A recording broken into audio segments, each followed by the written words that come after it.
Abran sus Biblias, por favor, en el libro de Levítico número 17, capítulo 17.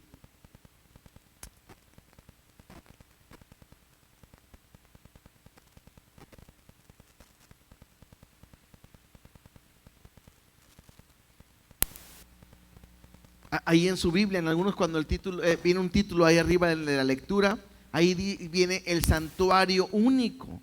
Y tiene que ver en relación a esto.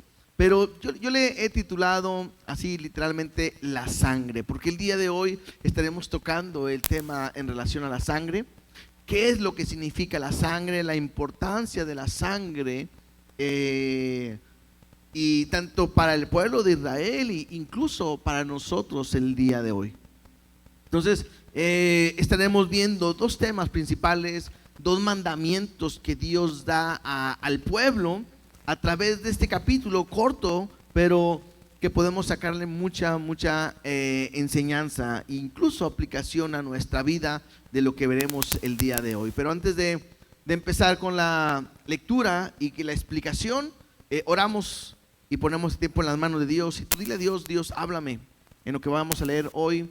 Tú habla mi vida. Papá, gracias te doy porque nos permite estar juntos una vez más para adorarte, para exaltarte, para bendecirte, pero también para escuchar tu palabra. Permite que la lectura, el estudio, podamos entenderlo y que podamos también entender lo que tú quieres hablar a nuestras vidas. Que nuestro corazón esté abierto, dispuesto a recibir tu enseñanza, tu perfecta voluntad, y permite que hoy podamos salirnos de este lugar fortalecidos, animados y empujados a través de tu palabra para vivir para ti en todo momento. Te lo pido en el nombre de Jesús. Amén y amén. Vamos a leer ahí en el libro de Levítico, capítulo 17, versículo 1. Leamos los primeros 9 versículos, ¿les parece? Y después de ahí veremos algunos puntos que podemos ir aprendiendo. Dice así la palabra de Dios: habló Jehová a Moisés diciendo: habla a Aarón y a sus hijos y a todos los hijos de Israel y diles: esto es lo que ha mandado Jehová. Es un mandamiento que Dios hace. Dice: cualquier varón de la casa de Israel que degollare buey o cordero o cabra en el campamento o fuera de él, y no lo trajere a la puerta del tabernáculo de reunión para ofrecer ofrenda a Jehová delante del tabernáculo de Jehová, será culpado de sangre el tal varón. Sangre derramó, será cortado el tal varón de entre su pueblo, a fin de que traigan los hijos de Israel sus sacrificios, los que sacrifican en medio del campo, para que los traigan a Jehová a la puerta del tabernáculo de reunión, al sacerdote, y sacrifiquen ellos sacrificios de paz a Jehová. Y el sacerdote esparcirá la sangre sobre el altar de Jehová a la puerta del tabernáculo de reunión, y quemará la grosura en olor grato a Jehová. Y nunca más sacrificarán sus sacrificios a los demonios, tras de los cuales han fornicado. Tendrán esto por estatuto perpetuo por sus edades. Y les dirás también: cualquier varón de la casa de Israel o de los extranjeros que moran entre vosotros, que ofreciere holocausto o sacrificio y no lo trajera a la puerta del tabernáculo de reunión para hacerlo a Jehová, el tal varón será igualmente cortado de su pueblo. En esta primera parte de este capítulo, lo que estamos viendo es que esta sección se enfoca principalmente a aquellos animales que se utilizan para los sacrificios. Veo que dice ahí que ya sea buey o cordero o cabra. Recuerden lo que hemos estado hablando. Dios ha estado dando, primero dio indicaciones de construir un lugar especial para donde tenían que adorarse, y ese es el tabernáculo.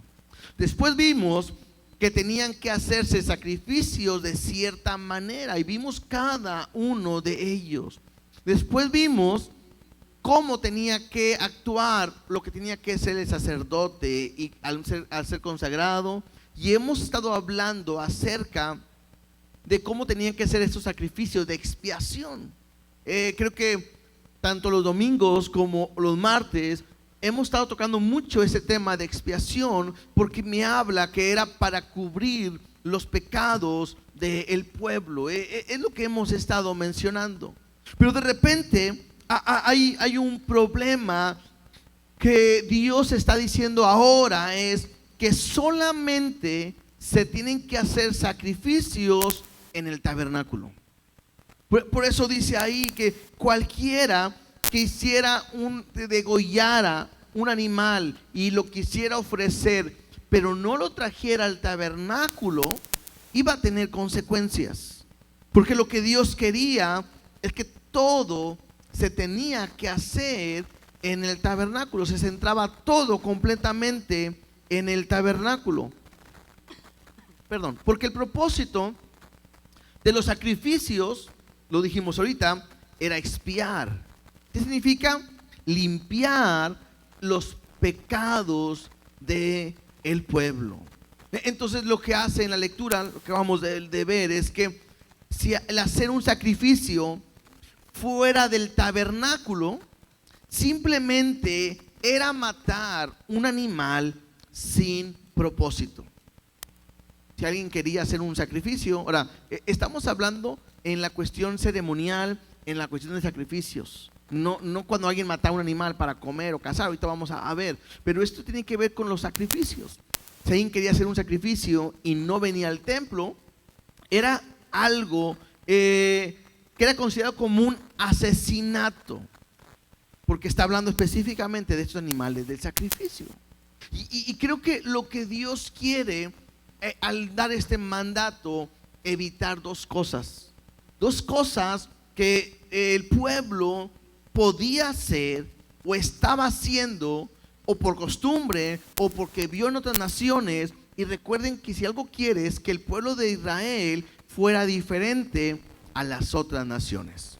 Entonces vamos a ver dos cosas. La primera, ¿qué es lo que podían cometer por lo cual Dios da este mandato? En el versículo 7 dice así: y nunca más sacrificarán sus sacrificios a los demonios. Lo primero que Dios quería librar, que el pueblo pudiera cometer, era idolatría. Muy probablemente esta práctica ellos ya lo estaban haciendo, porque lo que les está diciendo es: y nunca más sacrificarán sus sacrificios a los demonios. Incluso dice más adelante: tras de los cuales han fornicado. Entonces eso me hace pensar que el pueblo ya lo estaba haciendo, y Dios, al estar dando mandamientos, reglas, está evitando que el pueblo pueda hacer esto para que no pueda caer en lo que era la idolatría. Recuerden, el pueblo de Israel había pasado mucho tiempo en Egipto. Egipto estaba lleno de dioses, de ritos y todo. Dios ha sacado a su pueblo de Egipto y quiere librarlo de toda esa contaminación que traen. Es más, muy simple. ¿Se acuerdan que el pueblo, Dios lo saca al pueblo, van por el desierto? Dios empieza a hablar con Moisés. Dios le da las tablas a Moisés. Moisés está en la presencia de Dios y se tarda en venir. ¿Y qué es la reacción del pueblo? Moisés no viene y le dicen a Aarón: ¿sabes qué, Aarón? Pues, haznos algo. ¿Y qué es lo que empiezan a hacer? Juntan oro, hacen una fundición, y entonces hacen un becerro para adorar. Entonces, el pueblo viene saliendo de una contaminación cultural donde estaba dentro de un pueblo que era idólatra. Y muy probablemente esto los llevaba a ellos a tener esa experiencia de decir: pues, podemos levantar un sacrificio, una adoración, ofrecer algo a ciertos dioses. Y de repente probablemente había esto en el pueblo. Y Dios en el capítulo 17 les da un mandamiento y dice: nunca más hará sacrificio. Y eso me hace entender de que lo estaban haciendo. Ahora, la palabra demonio, de repente para nosotros es como que con los demonios. Bueno, creo que la manera más fácil de poder interpretar, y ahorita vamos a ver también, para que me ayude a entenderlo más, me habla de idolatría, de ídolos, de imágenes, ¿sí? Algunos lo consideran que esa traducción más bien son como ídolos sátiros que se usaban en aquel tiempo y que incluso tenían que ver con imagen de animal y todo. Y entonces lo que Dios quiere decir al pueblo es: nunca más vas a sacrificar a seres que fueran objeto de una adoración pagana. O sea, nunca más vas a adorar algo que no tiene que ver conmigo. Incluso, mira, vamos a ver unos pasajes. Deuteronomio capítulo 32, versos 16 y 17. En este pasaje está Moisés dando un cántico, y dentro de ese cántico hay una recriminación al pueblo, porque el pueblo se había olvidado de Dios. Y en vez de adorar a Dios, adoraban otras imágenes, o habían sido pues malagradecidos con Dios. Dice Deuteronomio 32, 16 y 17: le despertaron a celos con los dioses ajenos, lo provocaron a ira con abominaciones, sacrificaron a los demonios y no a Dios, a dioses que no habían conocido, a nuevos dioses venidos de cerca que no habían temido vuestros padres. O sea, lo que hace referencia en esta porción es como el pueblo de Israel se había vuelto a otros dioses, y que lo que hacían, habían adorado. Y aquí claramente me dice que despertaron a celos a los dioses ajenos, pero a Dios, por la adoración a dioses ajenos, que los provocaron a ira con abominaciones, porque ellos sacrificaban a los demonios y no a Dios. Otra vez, a los ídolos que había y no a Dios. Entonces, lo que Dios quiere enseñar a su pueblo es que cualquier sacrificio que no va dirigido a Dios, completamente está mal. Por eso les dice: todo sacrificio, todo aquel que degollare un animal y la sangre la tiene que venir a ofrecer, la tiene que traer al sacerdote, y se tiene que hacer como Dios lo había establecido. Ahora, esto lo estamos viendo en el libro de Levítico, están en el desierto, pero si vamos más adelante en la historia, un día el pueblo va a llegar a una tierra, ¿verdad? Llegar a la tierra de Canaán, a la tierra que fluye leche y miel. Van a estar ahí. Después va a pasar el tiempo de los jueces, cuando hacían lo malo y luego Dios los rescataba. Y más adelante llega un momento donde el pueblo va a querer ser como las demás naciones. ¿Y qué van a pedir? Van a pedir un rey. Dios les da un rey. ¿Y quién es ese rey? Saúl. Saúl hace lo malo, y entonces Dios levanta un hombre conforme a su corazón, que es el rey David. David fue el rey del pueblo de Dios. Después de David, ¿quién se levanta? ¿O quién es puesto? Salomón. Salomón es el siguiente rey que después de David. Y después de Salomón hay dos hijos, uno que se llama Jeroboam y otro Roboam. Para ese tiempo son las 12 tribus. Y hay un conflicto entre ellos, y hay una división, y se hace el reino del norte y el reino del sur. En el reino del norte hay 10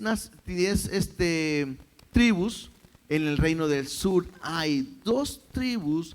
y en el reino del norte, que se conoce también como Israel, la capital es Samaria. En el reino del sur se conoce como Judá y la capital es Jerusalén.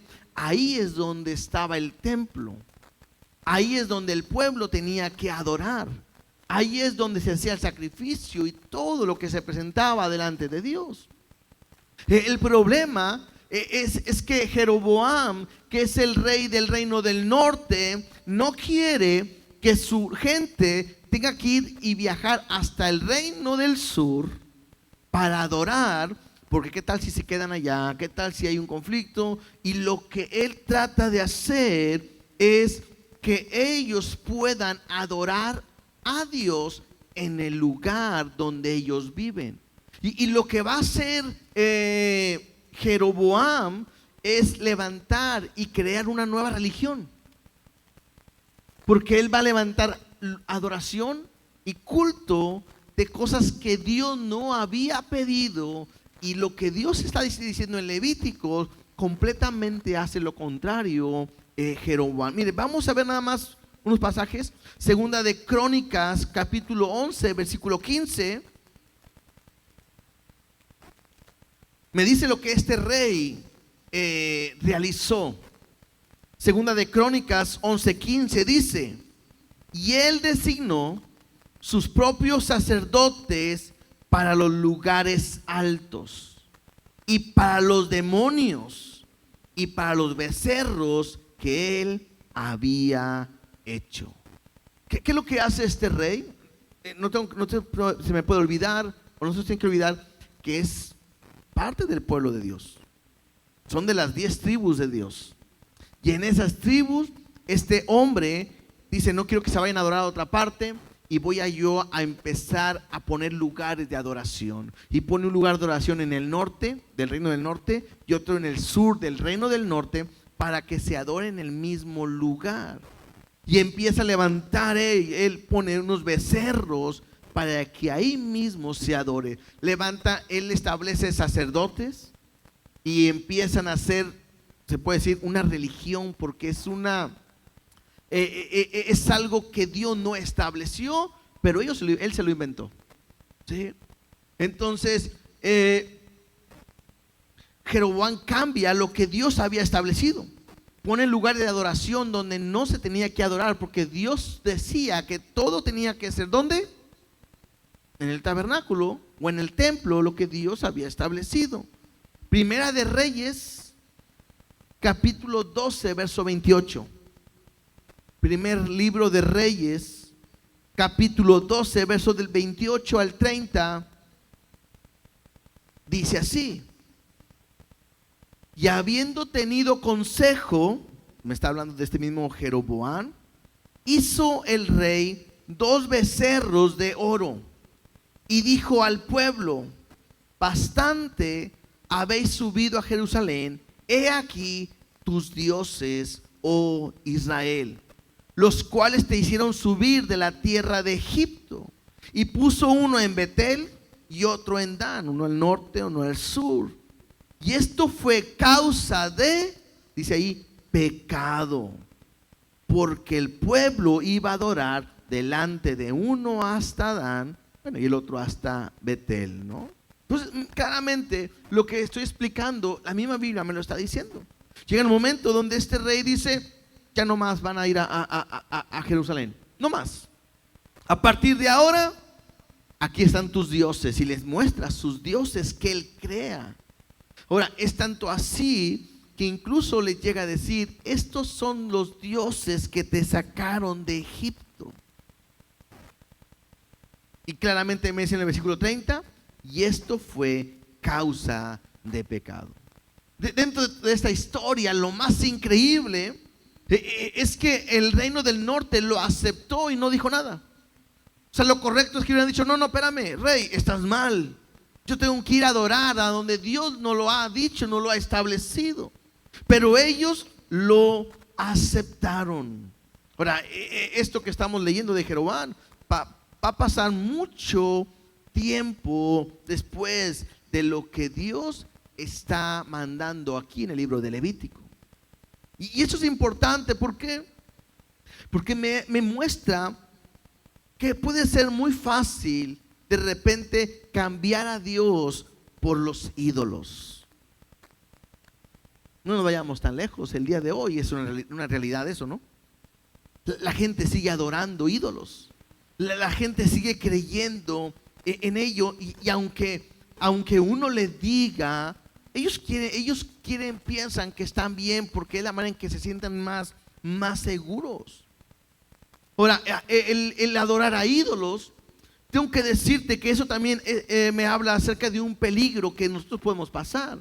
Porque a lo mejor cada uno de nosotros pudiéramos decir, ya no tengo una imagen que antes le pedía, antes le rogaba o antes ofrendaba o hacía algo, pero a lo mejor puedo tener algo en mi vida que está ocupando el lugar de Dios.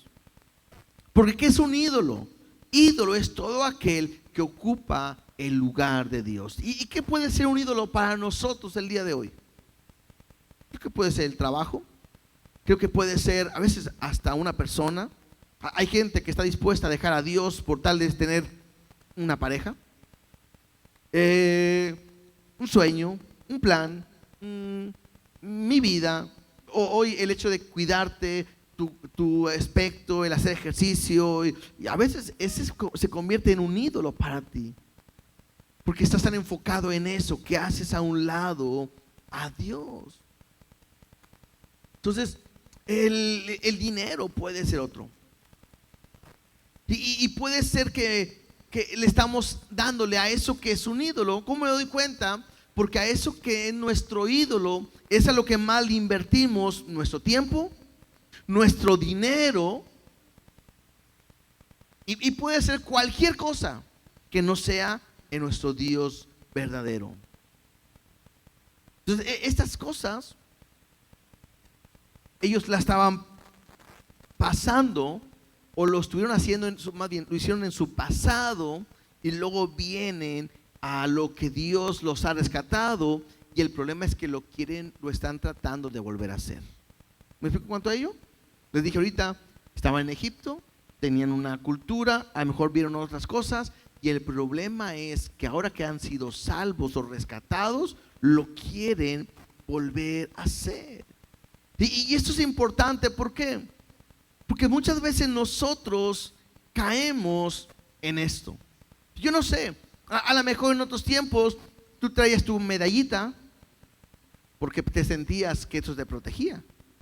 Traías tu estampita, a lo mejor hasta guardada en tu bolsa, en tu cartera, pues porque eso te guardaba de lo malo que podía haber, ¿no? Entonces te colgabas todo, hacías rituales antes de salir a tu casa, no sé, ponías, han visto que de repente van a las tiendas, sí, a las tiendas y de repente hay algunas imágenes y una sábila y que un vaso con agua y que limones y que palmal de ojo y que no sé qué borlote, ¿no? Entonces uno llega a un momento donde dice, híjole, eso no es de Dios. Y te das cuenta que eso no está bien. Pero de repente vienes al cristianismo y de repente puede ser que quieras caer en lo mismo. A veces así puede ser. A lo mejor antes buscabas el agua bendita para que tu casa estuviera limpia, estuviera bien. Te comprabas un carro y ahí echaban agua bendita como para que, pues, que no chocaran, ¿no? Me imagino. Bueno, hoy no, hoy somos cristianos y hoy ya no hacemos eso. Pero a veces queremos que nos unja nuestra casa con aceite, o a veces queremos que oren por nuestro carro y le pongan aceite, y de repente digo, creo que es lo mismo. De repente queremos cambiar una cosa que hacíamos antes para volver a poner, pensando que eso va a cambiar nuestra vida. O sea, antes tenía un amuleto para que mi casa esté bien. Hoy hay hogares donde tienen una Biblia abierta en el Salmo 91 para que todo lo mal se vaya de su casa. Y de repente pudiéramos caer en lo mismo. Y yo tengo que aprender y a tener cuidado de nunca buscar eso pensando que esa estampita o que esa Biblia o que algo así me va a traer protección y cuidado. ¿Por qué? Porque el único que me puede traer cuidado y protección, ¿quién es? Dios. Y tengo que entenderlo, que si Dios conmigo, ¿quién contra mí? Y que el ángel de Jehová es el que acampa alrededor de los que le temen. ¿Y qué hace? Los defiende. La Biblia me dice que ninguna arma forjada contra ti prosperará. ¿Y por qué? Porque somos sus hijos, porque Él es nuestro Dios, porque Él es nuestro Padre y porque Él nunca va a permitir que nada malo nos pase. Y si me pasa, es porque es su voluntad. ¿Sí me explico? Porque no es como que, ay, pues si no es una es otra. No. Cuando Dios trata, si uno lee la Biblia y ve la vida de Job, Dios quiere tratar con Job a pesar de que él era un hombre recto, perfecto y no había nadie como él. Cuando Dios quiere tratar con Pedro, Jesús le dice a Pedro literalmente: Pedro, Satanás te ha pedido para zarandearte. ¿Y sabes qué? Le hemos dado permiso. Tanto en uno como en otro, al final Dios es glorificado. Tanto en uno como en otro, Dios cumple un propósito. Y cuando Dios permite que en nuestra vida suceda algo, es porque Él cumplirá un propósito en nosotros. Y entonces la Biblia me dice que los que aman a Dios, todas las cosas pues les van a ayudar para bien, porque es Dios obrando en nuestra vida. Ahora, no me voy a meter por ahí porque no quiero irme más para allá, pero tengo que nada más simplemente entender. Un ídolo, aquí cuando habla de demonios dijimos que eran ídolos y tenemos que enseñar algo. Un ídolo no es nada. La Biblia me dice claramente: ¿tienen ojos y qué?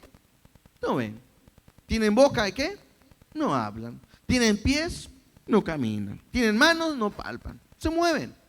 ¿Qué es un ídolo? La Biblia me dice que no es nada. Y tengo que aprender y entender eso. ¿Por qué? Porque muchas veces he escuchado gente que va por la calle, sobre todo hoy, el día que es hoy, ¿no? Y de repente ves imágenes y ves figuras y ves a gente que adora la muerte y todo. Y tú pasas y la ves y, ay, hasta sentí feo. ¿Pero por qué? Sentiste como que sentiste la opresión y así como que, ¿pero por qué? ¿No viste lo que estaba ahí? Pues no es nada. Si es madera, es madera. Si es un metal, es un metal. Si es material, barro, si es yeso, no es nada. Yo tengo que entender quién es Dios, en quién he creído, quién es conmigo, y entender que ellos no son nada. Y entiendo que existe Satanás. Hay demonios, la Biblia me lo dice.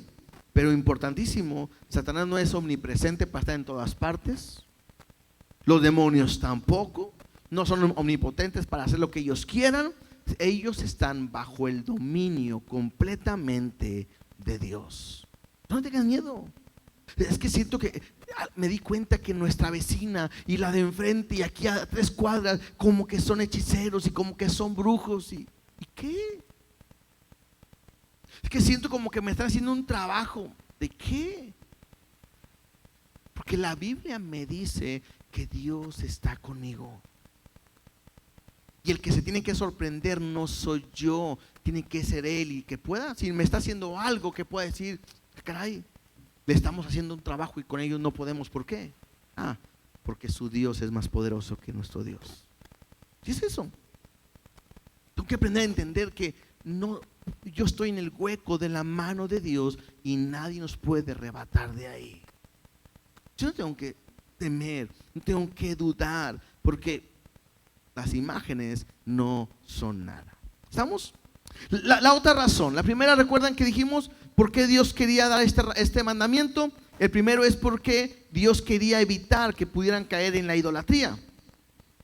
La segunda razón, porque no hemos pasado otra vez del versículo 7, Levítico 17:7 dice: y nunca más sacrificarán sus sacrificios a los demonios, tras de los cuales han fornicado.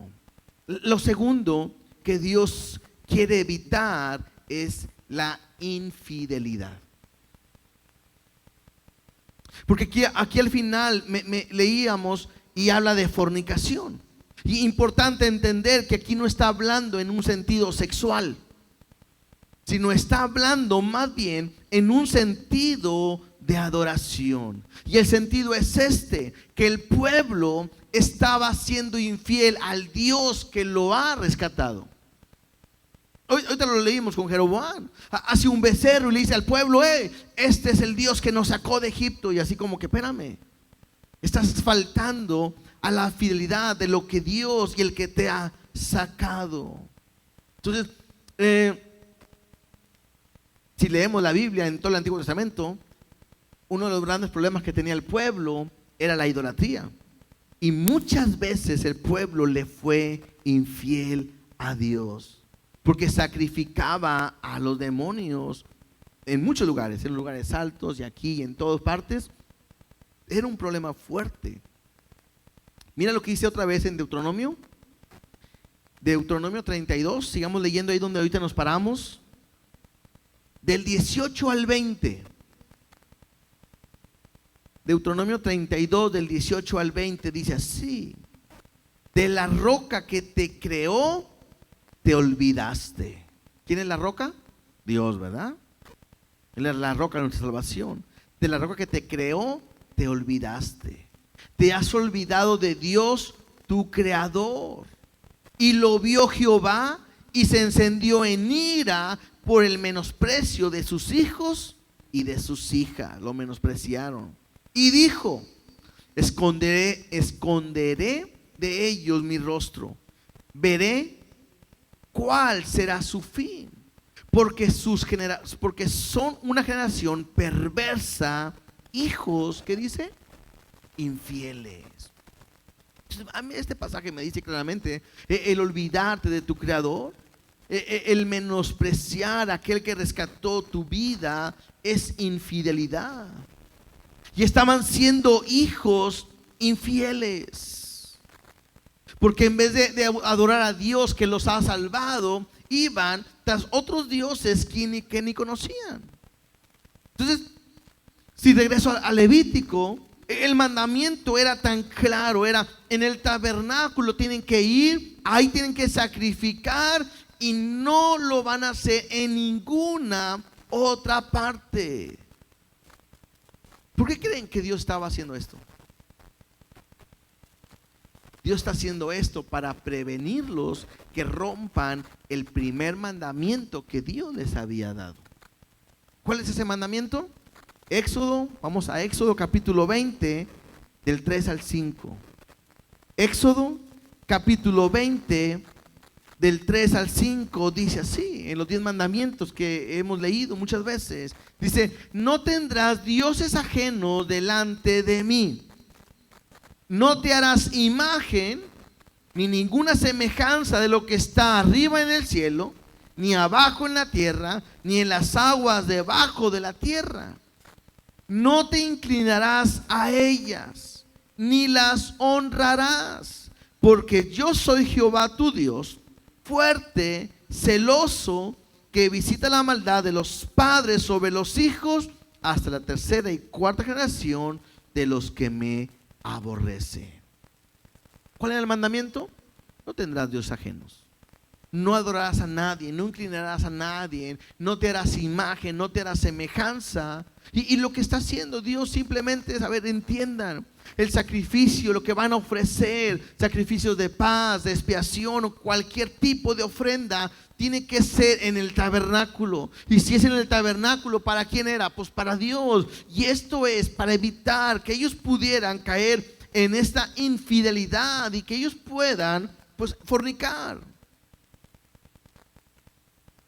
Si todo le pertenece a Dios, no podían estar viendo ningún otro Dios, y lo que Él quería es que solamente a Él lo puedan adorar. Mira, vamos ahora a Éxodo 34, porque me dice lo mismo, pero lo amplía un poquito más. Éxodo 34, 14 al 17. Dice así: porque no te has de inclinar a ningún otro Dios, pues Jehová, cuyo nombre es celoso, Dios celoso es. Ahora, estamos viendo lo que Dios le está diciendo a ellos en la idolatría, Pero meditemos por si tú estás cayendo en un problema de idolatría el día de hoy. Dice así: por tanto, no harás alianza con los moradores de aquella tierra, porque fornicarán en pos de sus dioses y ofrecerán sacrificios a sus dioses, y te invitarán y comerás de sus sacrificios, o tomando de sus hijas para tus hijos, y fornicando sus hijas en pos de sus dioses, harán fornicar también a tus hijos en pos de los dioses de ellos. No te harás dioses de fundición. Lo único que está haciendo Dios es evitar que ellos puedan desviarse. La adoración a otros dioses es pecado. ¿Y qué es lo que está diciendo Dios? No lo vas a hacer, porque si tú lo haces o te involucras con gente o naciones, tus hijos se van a perder, van a fornicar. Y bueno, si nos viéramos la historia del pueblo de Israel, lo cometieron muchas veces. No solamente era un peligro para ellos, sino para toda la familia. Por eso el mandamiento es muy claro y decía: todo sacrificio tenía que ser en el templo y no a ningún otro Dios, sino completamente ¿a quién? A Dios. ¿Estamos bien hasta aquí? Regresemos por favor a Levíticos una vez más. Nada más como referencia o resaltar qué le iba a pasar a aquellos que ofrecieron un sacrificio fuera del campamento. Dice en el versículo 4, en la segunda parte: será culpado de la sangre de tal varón. El tal varón será como un asesinato. De sangre derramó, y será cortado el tal varón de entre su pueblo. Será cortado de la comunión, no podrá estar en el pueblo, no podrá acercarse a Dios. Y esto era la consecuencia. Este mandato, ¿para quién era? Dice: cualquier varón de la casa de Israel o de los extranjeros que moran entre vosotros. O sea, esto era para el pueblo de Israel. Pero si había un extranjero que estaba morando, tampoco se le iba a permitir que ellos pudieran adorar a cualquier otro Dios. O sea, Dios no iba a permitir que se contaminaran. ¿Sabes qué? No, ellos son de otra nación, que aquí vengan y adoren a sus dioses. No. Todo varón que quiera ofrecer un sacrificio tiene que ser solamente a mí, en el templo, en el tabernáculo. Nadie más puede ofrecer algo diferente. Entonces, el primer mandamiento que hemos visto el día de hoy es que la sangre tenía que ser derramada, ofrecida solamente en el tabernáculo. ¿Estamos bien? El segundo mandamiento tiene que ver de no comer sangre. Versículo 10. Levítico 17:10 dice: si cualquier varón de la casa de Israel o de los extranjeros que moran entre ellos comiere alguna sangre, yo pondré mi rostro contra la persona que comiere sangre y la cortaré de entre su pueblo. Porque la vida de la carne en la sangre está, y yo os lo he dado para hacer expiación sobre el altar por vuestras almas. Y la misma sangre hará expiación de la persona. Por tanto, he dicho a los hijos de Israel: ninguna persona de vosotros comerá sangre, ni el extranjero que mora entre vosotros comerá sangre. Y cualquier varón de los hijos de Israel o de los extranjeros que moran entre ellos, que case animal o ave que se ha de comer, derramará su sangre y la cubrirá con tierra. Porque la vida de toda carne es su sangre. Por tanto, he dicho a los hijos de Israel: no comeréis la sangre de ninguna carne, porque la vida de toda carne es su sangre. Cualquiera que la comiere será cortado. Y cualquier persona, así de los naturales como de los extranjeros, que comiere animal mortecino o despedazado por fiera, lavará sus vestidos y a sí misma se lavará con agua, y será inmunda hasta la noche, y entonces será limpia. Y si no lo lavare, ni lavare su cuerpo, llevará su iniquidad. Esta segunda parte también está muy clara. El mandamiento tan claro está en que no se podía comer o no se puede comer sangre de ningún animal. La sangre, lo vimos ahorita, ¿para qué era? Era para llevar al altar y para derramarla sobre el altar. Y si alguien mataba un animal para comer, tenía que derramar la sangre y cubrirla con tierra. Es lo que está diciendo. Si alguien iba de cacería y mataba un animal, degollaba el animal, la sangre la tiraba y tenía que cubrirla. ¿Y el castigo cuál sería? Muy parecido al otro que ahorita leíamos. Número 1, yo pondré mi rostro contra la persona que comiere sangre.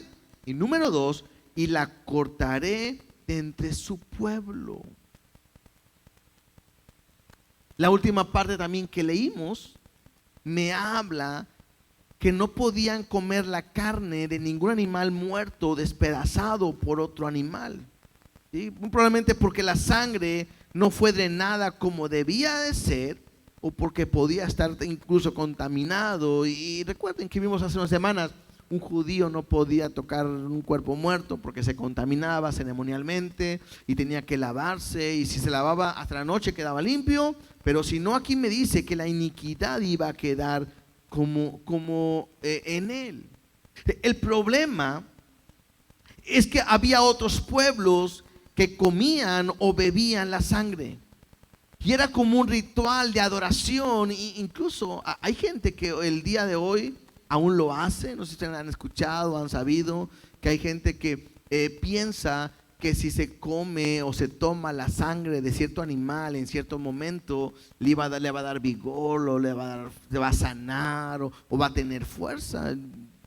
Si no me equivoco, he escuchado que, por ejemplo, que en las corridas de toros hay gente que está esperando que la sangre de ese toro que estuvo corriendo y estuvo con esa braveza de estar ahí toreando y todo, muere, y cuando sale toman pensando de que esa fuerza que tenía el toro va a caer sobre ellos. Pero aquí no, aquí lo hacían en relación a un culto pagano. Y otra vez, Dios quiere evitar que eso que hacían otras naciones lo puedan estar practicando su pueblo. Ahora, el mandato de no comer sangre, tiene una gran razón. Dice en el versículo 11, porque la vida de la carne está en la sangre está, porque la vida de la carne en la sangre está. En otras palabras, la vida está ¿dónde?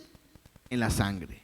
Y luego me dice, y yo os he dado la sangre para hacer expiación sobre el altar por vuestras almas. Y la misma sangre hará expiación de la persona. Dios claramente nos dice el propósito y el fin de la sangre. ¿Cuál es? El perdonar, el cubrir nuestros pecados. Ese es el propósito de la sangre. Mira, este versículo 11 lo voy a leer en una versión diferente, en la Nueva Traducción Viviente, y como que se entiende un poquito mejor. Dice el versículo 11, porque la vida del cuerpo está en la sangre. Les he dado la sangre sobre el altar con el fin de purificarlos, pues para hacerlos justos ante el Señor. Es la sangre dada a cambio de una vida la que hace posible la purificación. Entonces, la sangre me dice claramente que representa la vida de ese animal. Y esa vida de ese animal está sustituyendo la vida de la persona. Es una vida por otra vida. Y me hace entender que la sangre tiene un gran valor porque es ahí donde está la vida. ¿Qué le pasa a una persona cuando dice se desangró? Se fue la sangre, ¿se le fue qué? Pues la vida. La sangre es de gran importancia porque si alguien pierde la sangre, pues pierde completamente la vida. Y la sangre me dice claramente en este pasaje que representa la purificación de una vida por otra vida. Dice un comentarista, una víctima inocente por un pecador culpable. O sea, esa sangre en el tabernáculo representaba una persona que llevaba un animal al altar o delante de Dios y le decía: soy un pecador. Y aunque él merecía el castigo por el pecado que había cometido, llevaba ese animal para que lo sustituyera. ¿Y qué es lo que hacían? Ponían las manos sobre el animal, declaraban ahí el pecado y luego era muerto y derramada la sangre de ese animal. ¿Para qué? Pues para cubrir los pecados de esa persona. Ese era el propósito del sacrificio. Lo que hemos estado viendo en todo momento, que se derramaba sangre y que a veces no entendemos, que y salpicará 7 veces y sobre los cuernos y sobre el altar. Todo eso me habla de la purificación en la persona. Ahora, los domingos hemos dicho que todo esto era una sombra de lo que iba a venir. Y esto es cuando Cristo viniera y diera su vida por cada uno de nosotros. Porque es a través de Cristo que hoy nosotros podemos tener vida. Y sin Cristo, ¿cómo estaríamos? Muertos completamente, condenados por nuestro pecado, pero a través de su sangre que Él nos ha dado, esa vida eterna. Y lo hemos visto, no voy a ir para allá, pero lo vimos el domingo, que con un solo sacrificio bastó. Un sacrificio y para siempre. No hay necesidad de hacer más sacrificios ni más derramamiento de sangre, porque lo que no podía hacer los animales, Cristo lo pudo hacer. ¿Qué fue? Quitar el problema, quitar el pecado para siempre. Veamos algunos versículos, así como que rápidamente para reforzar lo que estoy diciendo. Dice en Mateo 20:28. Vamos a jugar al esgrima, ¿no? A ver quién cuenta más rápido ahí las citas. Mateo 20:28 dice así: como el Hijo del Hombre no vino para ser servido, sino para servir. Y luego dice: y para dar su vida en rescate por muchos. Si estamos diciendo que en la sangre está la vida, entonces podemos leerlo de esta manera. Porque el Hijo del Hombre no vino para ser servido, sino para servir y para dar su sangre, o para derramar su sangre en rescate por muchos. Es la sangre de Cristo la que nos transforma. Primera de Pedro 1:18 al 20. Otro pasaje, Primera de Pedro 1, del 18 al 20. Dice así: sabiendo que fuiste rescatados de vuestra vana manera de vivir, la cual recibiste de vuestros padres. ¿Cómo fuimos rescatados? No con cosas corruptibles como oro y plata, sino con la sangre preciosa de Cristo, como de un cordero sin mancha y sin contaminación, ya destinado desde antes de la fundación del mundo, pero manifiesto en los postreros tiempos por amor de vosotros. Este pasaje es tan claro porque me dice que fuimos rescatados de cómo estábamos viviendo. Y fuimos rescatados o comprados no por precio de oro y plata, sino fuimos comprados a través de ¿qué? La sangre preciosa de Cristo. ¿Sí? Entonces, su sangre, ¿qué ha hecho en nosotros? Nos ha rescatado. Marcos 14:24. Cuando está Jesús en la santa, haciendo la última cena, ¿sí? Marcos 14:24 les dice, y les dijo: esto es mi sangre del nuevo pacto, que por muchos es derramada.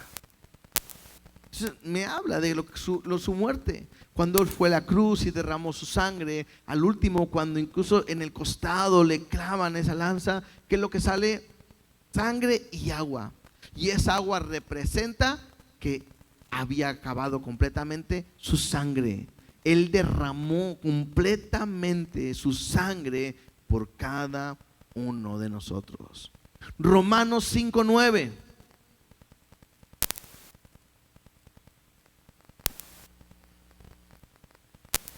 Romanos 5:9 dice: pues mucho más, estando ya justificados en su sangre, por Él seremos salvos de la ira.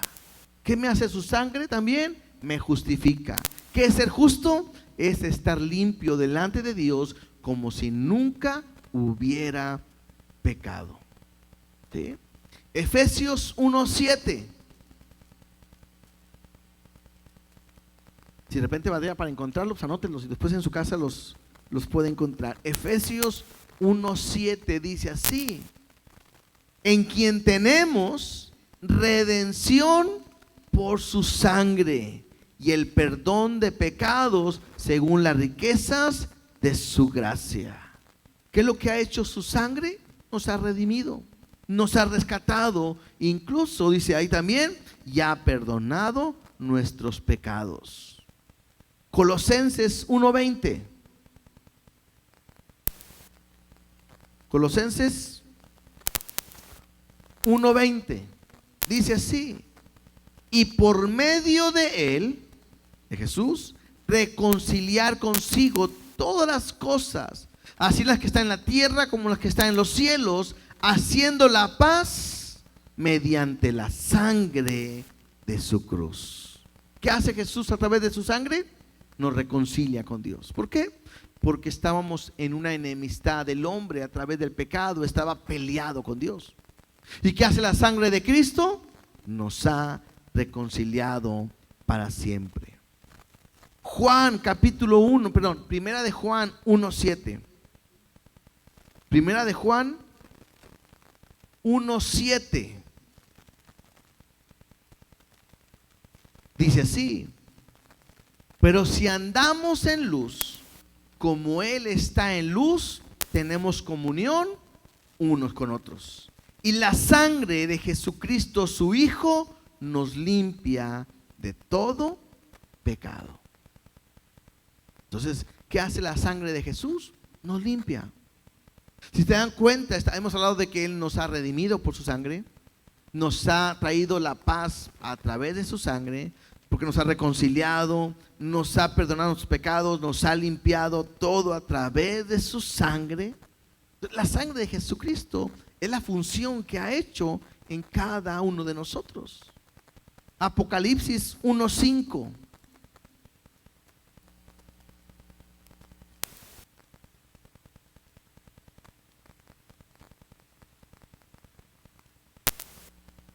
Dice así: y de Jesucristo, el testigo fiel, el primogénito de los muertos y el soberano de los reyes de la tierra, al que nos amó, y luego dice, y nos lavó de nuestros pecados con su sangre. La sangre de Cristo, ¿para qué es? Para darnos vida, porque a través de ella nos ha redimido, nos ha rescatado, nos ha reconciliado, nos ha lavado, nos ha perdonado nuestros pecados. ¿Sí o no? No me quiero meter mucho, pero de repente queremos usar la sangre para como amuleto, y no es para eso. Cúbrete con la sangre de Cristo para que no te pase nada. Y para eso no es la sangre de Cristo. La sangre de Cristo tiene una función en nuestra vida que tiene que ver solamente con limpiar nuestro interior. Y cuando uno participa de esa sangre, puede tener vida eterna. Último pasaje. Juan capítulo 6, verso 53. Con ese voy a terminar. Juan 6, 53.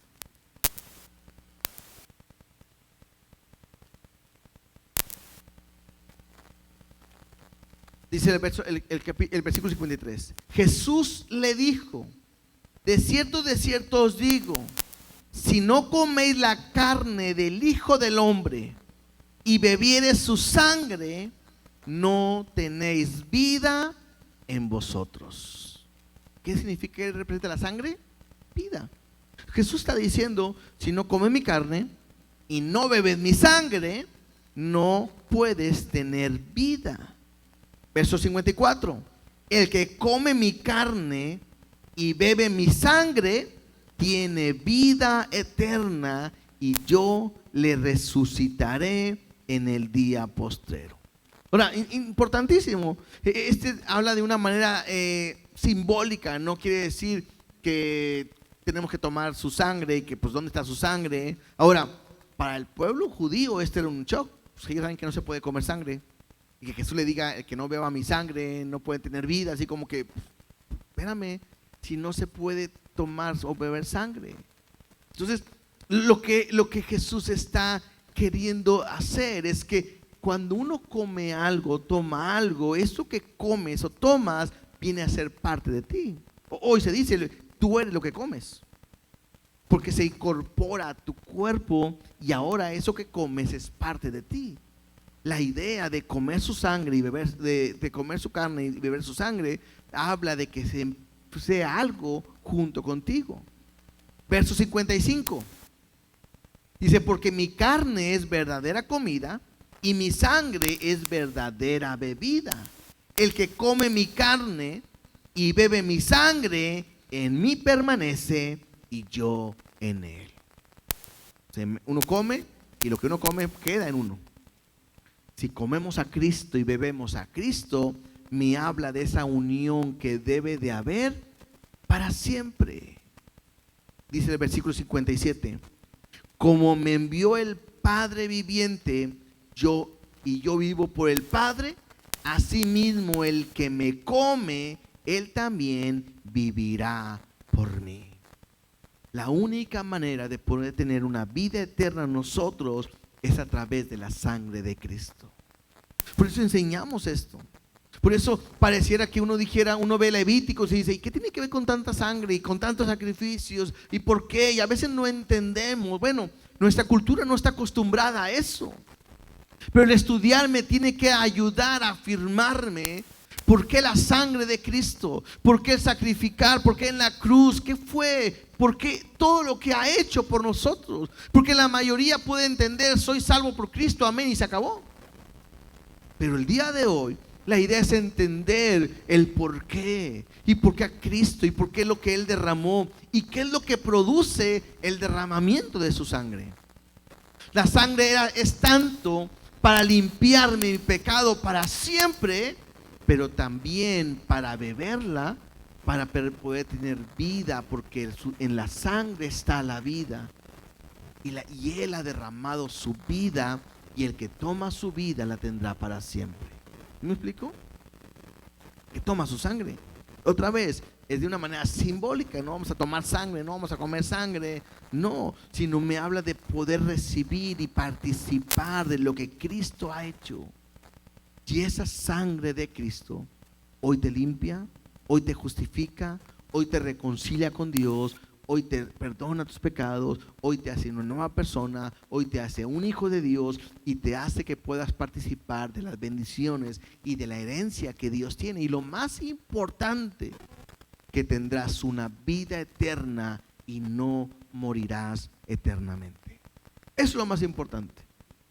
La gente puede llegar a preguntar y decir: a ver, pastor, pero si dicen que no vamos a morir, ¿por qué morimos?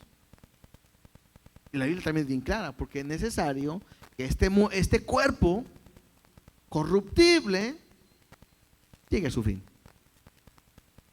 Porque es necesario que muramos para que Dios nos pueda dar un cuerpo nuevo, un cuerpo glorificado. Pero ese cuerpo me habla de una unión con Cristo para siempre, y nunca más habrá separación. Eso es la sangre de Cristo. Eso es lo que nos enseña, lo que Cristo ha hecho por nosotros.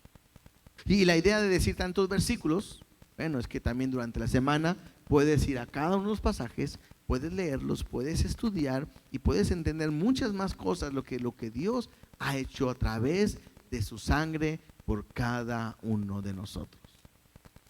No vino a servir ni ser servido, sino dar su vida, a derramar su sangre para rescatar a todos aquellos que en Él creen. Amén.